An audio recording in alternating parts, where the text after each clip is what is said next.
Në haç nuk ka shku ai i cili ka pare. Në haç nuk shkon ai i cili është i mençëm.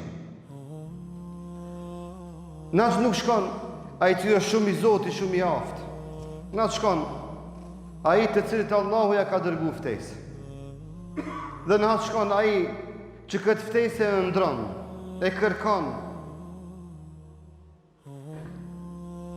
Dhe me mallëngjim të madh e pret.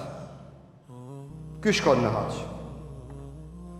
E Allahu te bareke ve teala thot, Allahu këto njerëz i ftoi. Dhe këto ju përgjigjen ftesës së Allahu te bareke ve teala. Allahu këtë ftesë u dërgoi si ofertë gjithë njerëzimit deri në ditën e gjykimit prej kohës së Ibrahimit alayhis salam, kur i tha wa'adhin fin nas. Dhe thirrë njerëzit o Ibrahim. Te thirr hip në kodër me një zot të madh, thirrë njerëzit e thuvu, hajde në haç. E tjetra është në dorën e Allahut te bareke ve teala.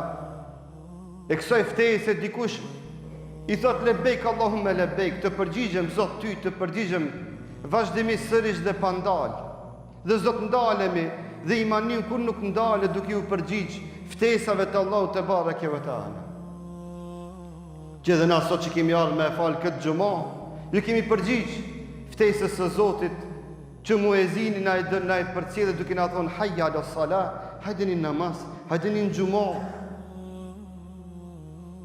E thot Muhamedi sallallahu alaihi wasallam, Allahu këta njerëz, këtë kategori të njerëzve e ftoi, ato ju përgjigjen kësaj ftese. E pastaj thot Muhamedi sallallahu alaihi wasallam, sa'aluhu fa'atawhum. Këto prej Allahut kërkuan. E Zoti u pranoi kërkesat. Ju dha atë që e kërkuan prej Allahut te bareke ve teala.